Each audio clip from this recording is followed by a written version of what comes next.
नारायण नारायण नारायण नारायण। श्रीमद्भागवत तृतीय स्कंद अथ षड्विंशोऽध्यायः 26वां अध्याय। महदादि भिन्न भिन्न तत्वों की उत्पत्ति का वर्णन। श्री भगवान ने कहा, माताजी, अब मैं तुम्हें प्रकृति आदि सब तत्वों के अलग अलग लक्षण बतलाता हूँ। इसे जानकर मनुष्य प्रकृति के गुणों से मुक्त हो जाता है। अथ ते संप्रवक्ष्यामि तत्वानां लक्षणं पृथक् यद विदित्वा विमुच्येत पुरुषः प्राकृतैर्गुणैः। आत्म दर्शन रूप ज्ञान ही पुरुष के मोक्ष का कारण है। ज्ञानम निश्रेयसार्थाय पुरुषस्य आत्मदर्शनम, और वही उसकी अहंकार रूप हृदय ग्रंथि का छेदन करने वाला है, ऐसा पंडित जन कहते हैं। यदाहुर वर्णये तत्ते हृदय ग्रंथि भेदनम, उस ज्ञान का मैं तुम्हारे आगे वर्णन करता हूँ। ये सारा जगत जिससे व्याप्त होकर प्रकाशित होता है वह आत्मा ही पुरुष है। वह अनादि निर्गुण और प्रकृति से परे अंतःकरण में स्फुरित होने वाला और स्वयं प्रकाश है। उस सर्वव्यापक पुरुष ने अपने पास लीला विलास पूर्वक आई हुई अव्यक्त और त्रिगुणात्मिका वैष्णवी माया को स्वेच्छा से स्वीकार कर लिया। लीला परायण प्रकृति अपने सत्व आदि गुणों द्वारा उन्हीं के अनुरूप प्रजा की सृष्टि करने लगी। यह देख पुरुष ज्ञान को आच्छादित करने वाली उसकी आवरण शक्ति से मोहित हो गया, अपने स्वरूप को भूल गया। इस प्रकार अपने से भिन्न प्रकृति को ही अपना स्वरूप समझ लेने से पुरुष प्रकृति के गुणों द्वारा किए जाने वाले कर्मों में अपने को ही कर्ता मानने लगता है।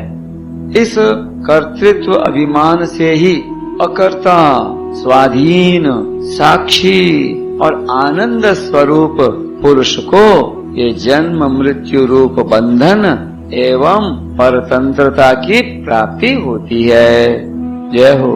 हरे नमः। कार्य रूप शरीर, कारण रूप इंद्रिय तथा कर्ता रूप इंद्रिय अधिष्ठात्री देवताओं में पुरुष जो अपनेपन का आरोप कर लेता है, उस समय पंडित जन प्रकृति को ही कारण मानते हैं तथा वास्तव में प्रकृति से परे होकर भी जो प्रकृतिस्थ हो रहा है उस पुरुष को सुख दुखों के भोगने में कारण मानते हैं।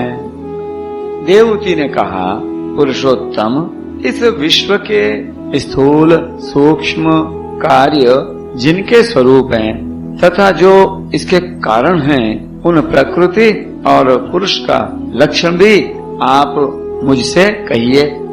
श्री भगवान ने कहा, जो त्रिगुणात्मक अव्यक्त नित्य और कार्य कारण रूप है तथा स्वयं निर्विशेष होकर भी संपूर्ण विशेष धर्मों का आश्रय है, उस प्रधान नामक तत्व को ही प्रकृति कहते हैं।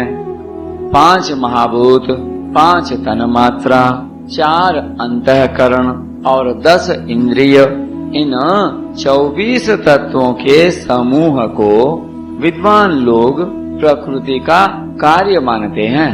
पृथ्वी, जल, तेज, वायु और आकाश, ये 5 महाभूत हैं। गंध, रस, रूप, स्पर्श और शब्द, ये 5 तन्मात्र माने गए हैं। श्रोत्र, त्वचा, चक्षु, रसना, नासिका, वाक्, पाणी, पाद, उपस्थ और पायु, ये 10 इंद्रियां हैं। मन, बुद्धि, चित्त और अहंकार, इन 4 के रूप में एक ही अंतःकरण अपनी संकल्प, निश्चय, चिंता और अभिमान रूपा 4 प्रकार की वृत्तियों से लक्षित होता है।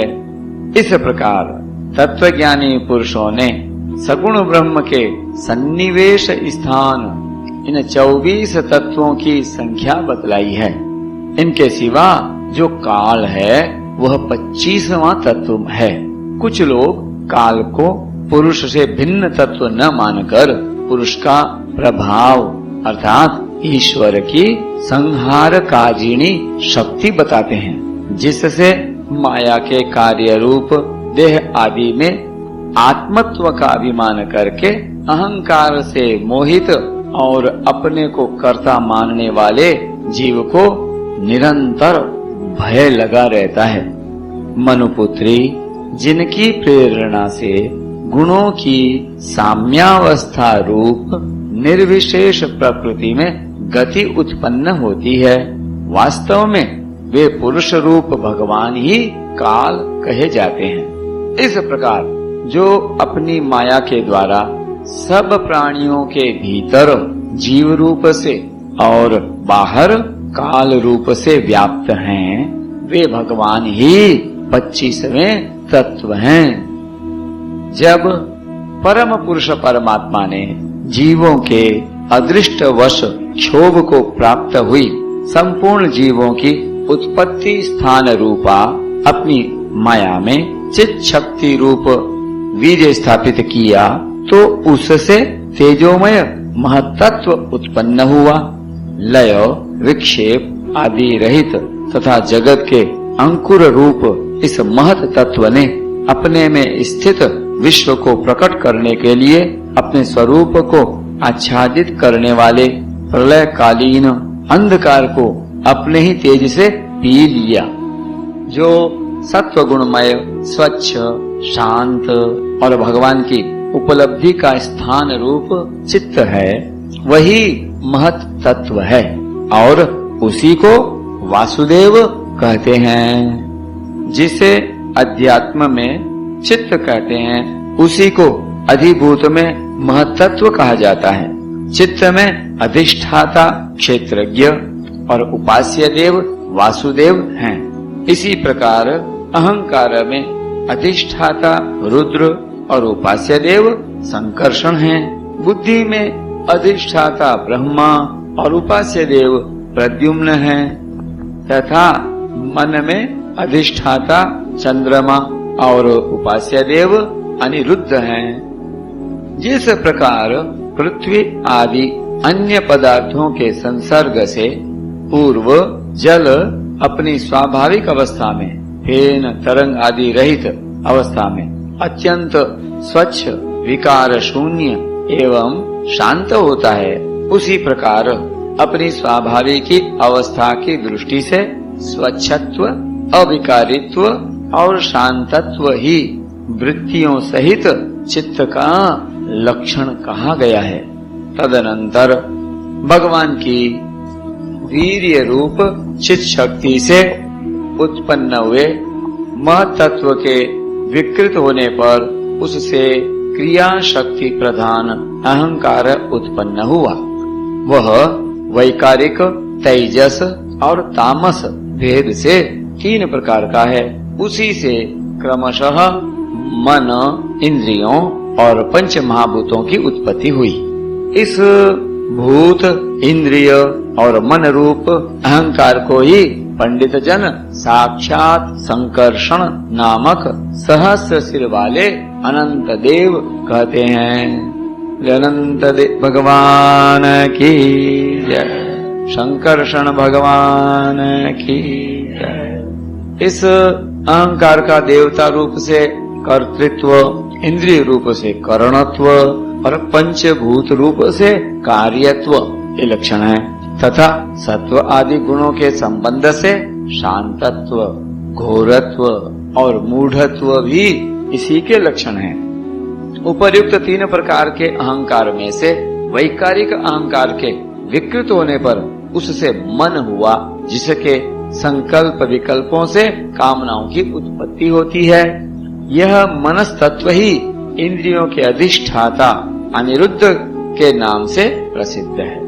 योगी जन शरतकालीन नील कमल के समान श्याम वर्ण वाले इन अनिरुद्ध जी की शनै शनै मन को वशीभूत करके आराधना करते हैं। साध्वी, फिर तेजस अहंकार में विकार होने पर उससे बुद्धि तत्व उत्पन्न हुआ। वस्तु का स्फुरण रूप विज्ञान और इंद्रियों के व्यापार में सहायक होना, पदार्थों का विशेष ज्ञान करना, ये बुद्धि के कार्य हैं। वृत्तियों के भेद से संशय, विपर्यय, विपरीत ज्ञान, निश्चय, स्मृति और निद्रा भी बुद्धि के ही लक्षण हैं। यह बुद्धि तत्व ही प्रद्युम्न है। इंद्रियां भी तेजस अहंकार का ही कार्य हैं। कर्म और ज्ञान के विभाग से उनके कर्मेंद्रिय और ज्ञानेंद्रिय दो भेद हैं। इनमें कर्म प्राण की शक्ति है और ज्ञान बुद्धि की। भगवान की चेतन शक्ति की प्रेरणा से तामस अहंकार के विकृत होने पर उससे शब्द तन मात्र का प्रादुर्भाव हुआ। शब्द तन मात्र से आकाश तथा शब्द का ज्ञान कराने वाली श्रोत्र इंद्रिय उत्पन्न हुई। अर्थ का प्रकाशक होना, ओट में खड़े हुए वक्ता का भी ज्ञान करा देना और आकाश का सूक्ष्म रूप होना, विद्वानों के मत में यही शब्द के लक्षण हैं। भूतों को अवकाश देना, सबके बाहर भीतर वर्तमान रहना तथा प्राण, इंद्रिय और मन का आश्रय होना, ये आकाश के वृत्ति कार्य रूप लक्षण हैं। फिर शब्द तन मात्र के कार्य आकाश में काल गति से विकार होने पर स्पर्श तन मात्र हुआ और उससे वायु तथा स्पर्श का ग्रहण कराने वाली त्वग इंद्रिय त्वचा उत्पन्न हुई। कोमलता, कठोरता, शीतलता और उष्णता तथा वायु का सूक्ष्म रूप होना, ये स्पर्श के लक्षण हैं।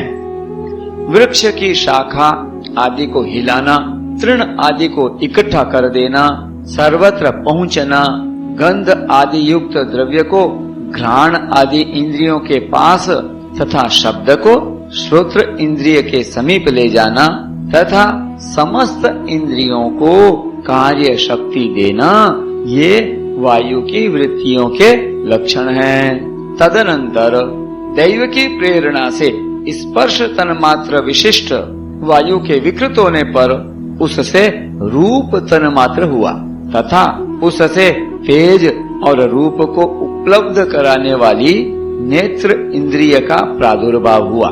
साध्वी, वस्तु के आकार का बोध कराना, गौण होना, द्रव्य के अंग रूप से प्रतीत होना, द्रव्य का जैसा आकार, प्रकार और परिमाण आदि हो उसी रूप में उपलक्षित होना तथा तेज का स्वरूप भूत होना, ये सब रूप तन मात्र की वृत्तियां हैं। चमकना, पकाना, शीत को दूर करना, सुखाना, भूख प्यास पैदा करना और उनकी निवृत्ति के लिए भोजन एवं जलपान कराना, ये तेज की वृत्तियां हैं। फिर दैव की प्रेरणा से रूप तन मात्र मय तेज के विकृत होने पर उससे रस तन मात्र हुआ और उससे जल तथा रस को ग्रहण कराने वाली रसनेन्द्रिय जिह्वा उत्पन्न हुई। रस अपने शुद्ध स्वरूप में एक ही है, किंतु अन्य भौतिक पदार्थों के संयोग से वह कसैला, मीठा, तीखा, कड़वा, खट्टा और नमकीन आदि कई प्रकार का हो जाता है। गीला करना, मिट्टी आदि को पिंडाकार बना देना, तृप्त करना, जीवित रखना, प्यास बुझाना, पदार्थों को मृदु कर देना, ताप की निवृत्ति करना और कूप आदि में से निकाल लिए जाने पर भी वहाँ बार बार पुनः प्रकट हो जाना, ये जल की वृत्तियां हैं। इसके पश्चात दैव प्रेरित रस स्वरूप जल के विकृत होने पर उससे गंध तन मात्र हुआ और उससे पृथ्वी तथा गंध को ग्रहण कराने वाली घ्राण इंद्रिय प्रकट हुई। गंध एक ही है, तथापि परस्पर मिले हुए द्रव्य भागों की न्यूनाधिकता से वह मिश्रित गंध, दुर्गंध, सुगंध, मृदु, तीव्र और अम्ल, खट्टा आदि अनेक प्रकार का हो जाता है। प्रतिमा आदि रूप से ब्रह्म की साकार भावना का आश्रय होना, जल आदि कारण तत्वों से भिन्न किसी दूसरे आश्रय की अपेक्षा किए बिना ही स्थित रहना, जल आदि अन्य पदार्थों को धारण करना, आकाश आदि का अवच्छेदक होना, घटाकाश, मठाकाश आदि भेदों को सिद्ध करना तथा परिणाम विशेष से संपूर्ण प्राणियों के ये स्त्रीत्व, पुरुषत्व आदि गुणों को प्रकट करना, ये पृथ्वी के कार्य रूप लक्षण हैं। आकाश का विशेष गुण शब्द जिसका विषय है वह श्रोत्र इंद्रिय है, और वायु का विशेष गुण स्पर्श जिसका विषय है वह त्वग इंद्रिय है। तेज का विशेष गुण रूप जिसका विषय है वह नेत्र इंद्रिय है, और जल का विशेष गुण रस जिसका विषय है वह रसनेन्द्रिय है, और पृथ्वी का विशेष गुण गंध जिसका विषय है उसे घ्राणेन्द्रिय कहते हैं। वायु आदि कार्य तत्वों में आकाश आदि कारण तत्वों के रहने से उनके गुण भी अनुगत देखे जाते हैं। इसलिए समस्त महाभूतों के गुण शब्द, स्पर्श, रूप, रस और गंध केवल पृथ्वी में ही पाए जाते हैं। जब महत्तत्व, अहंकार और पंचभूत ये 7 तत्व परस्पर मिल न सके, पृथक पृथक ही रह गए, तब जगत के आदि कारण श्री नारायण ने काल, अदृष्ट और सत्व आदि गुणों के सहित उनमें प्रवेश किया। बोले श्रीमन नारायण भगवान की जय।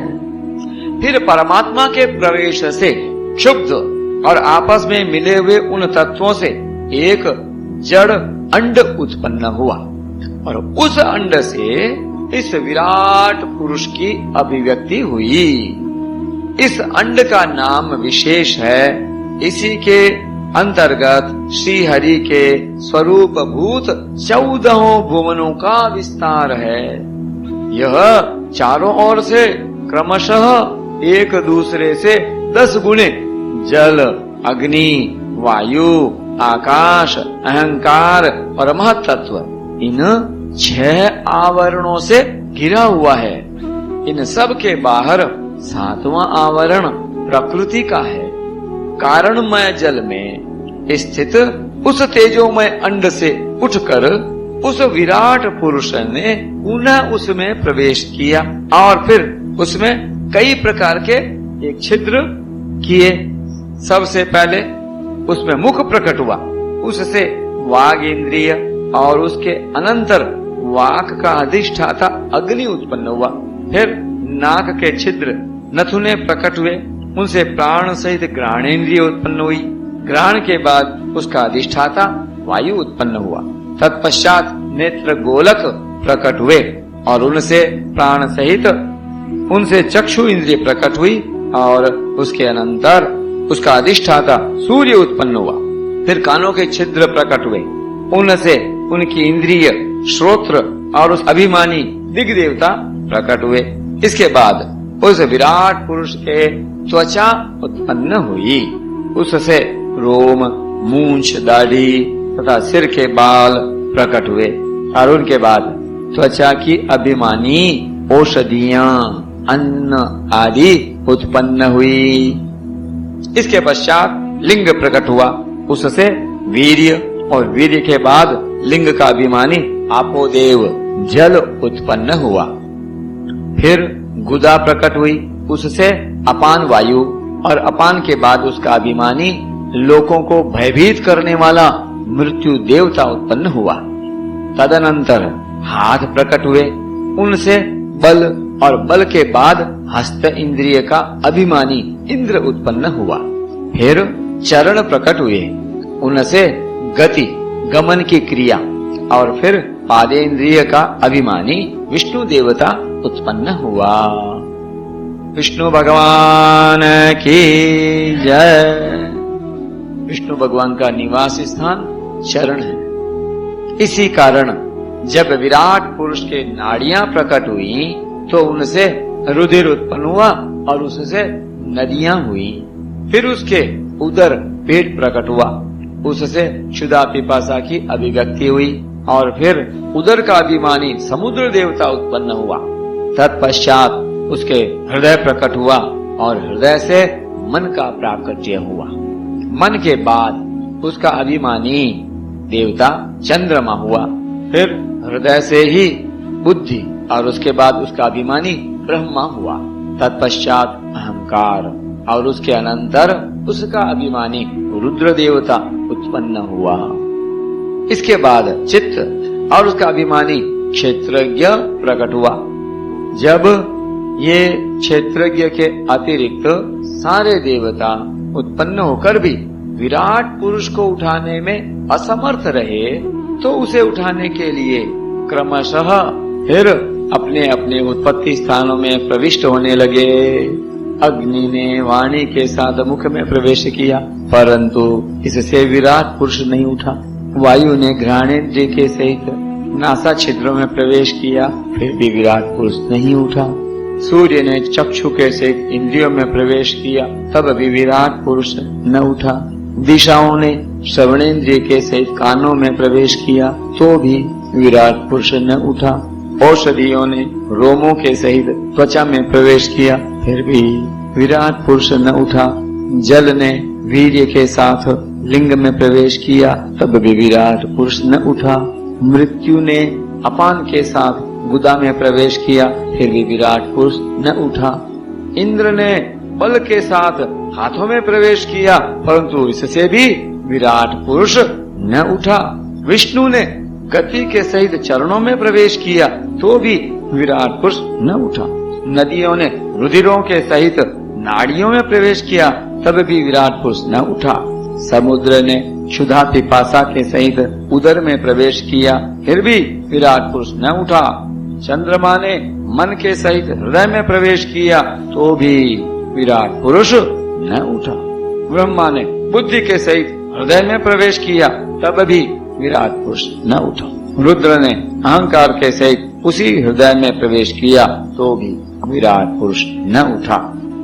किंतु जब चित्त के अधिष्ठाता क्षेत्रज्ञ ने चित्त के सहित हृदय में प्रवेश किया, तो विराट पुरुष उसी समय जल से उठकर खड़ा हो गया।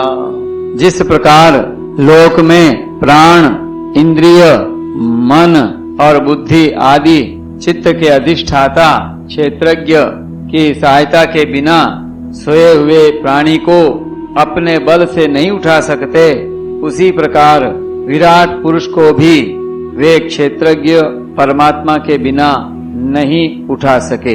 अतः भक्ति, वैराग्य और चित्त की एकाग्रता से प्रकट हुए ज्ञान के द्वारा उस अंतरात्म स्वरूप क्षेत्रज्ञ को इस शरीर में स्थित जानकर उसका चिंतन करना चाहिए। नारायण नारायण।